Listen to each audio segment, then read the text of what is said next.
স্বরাষ্ট্রমন্ত্রী কক্সবাজারে এসে ঘোষণা দিয়েছেন কক্সবাজার সমুদ্র সৈকতের বালিয়াড়িতে অবৈধ স্থাপনা একেবারে ৭ দিনের মধ্যে ক্লিন করতে। তবে আজকে স্বরাষ্ট্রমন্ত্রীর ঘোষণার চতুর্থতম দিনে এসে আমরা দেখতে পাচ্ছি কক্সবাজার জেলা প্রশাসনের নির্বাহী ম্যাজিস্ট্রেট অভিযানে নেমেছে। তবে এই অভিযানে নির্বাহী ম্যাজিস্ট্রেট কোনো উচ্ছেদ করছেন না। আমরা দেখতে পেয়েছি বেশিরভাগ তিনি সতর্ক করেই যাচ্ছেন। কক্সবাজার সমুদ্র সৈকতের বালিয়াড়ির সুগন্ধা, লাবণী এবং কলাতলি পয়েন্টে আমরা অসংখ্য অবৈধ স্থাপনা এবং ঝুপি জঞ্জাল দেখতে পেয়েছি, যেগুলো একেবারে বস্তির মতো, যেগুলো নিয়ে আলোচনা সমালোচনা দীর্ঘদিনের। এবং সেই আলোচনা সমালোচনা হয়তো স্বরাষ্ট্রমন্ত্রীর যে ঘোষণায় হতে কেটে যাবে এটি ভেবেছিল কক্সবাজারের পর্যটন সংশ্লিষ্ট ব্যবসায়ী এবং স্থানীয়রা।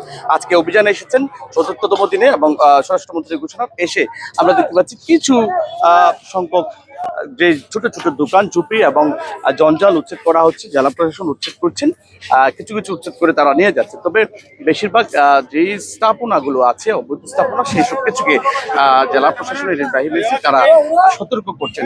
আমরা প্রশ্ন করেছি জেলা প্রশাসনের নির্বাহী ম্যাজিস্ট্রেটের কাছে, তিনি বলছেন যে 1 সপ্তাহের মধ্যে এবং অল্প সময়ের মধ্যে এই জঞ্জাল কিংবা এই যেটি বস্তির মতো অবৈধ স্থাপনা আছে এগুলো কোনোভাবেই উচ্ছেদ করা সম্ভব নয়। তিনি বলেছেন এটি দীর্ঘমেয়াদী পরিকল্পনা দরকার।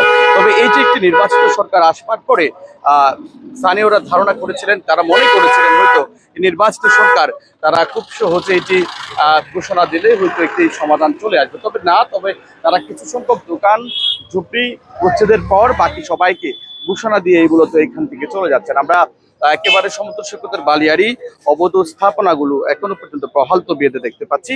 সৈকতের লাবণী, কলাতুলি এবং সুগন্ধা পয়েন্টে ঝুপড়িগুলো এখনো পর্যন্ত একেবারে বহাল আছে।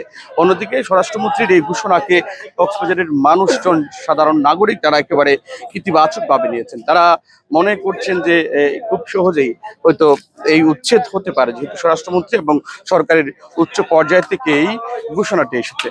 এখন চতুর্থতম দিনের মাথায় আসলে কেমন অভিযান হচ্ছে এটি নিয়েও কিছুটা প্রশ্ন উঠেছে, প্রশ্ন চলছে। এখনো পর্যন্ত অভিযান শেষ হয়েছে, কিন্তু এখানে বাধার কোনো সম্মুখীন হয়নি।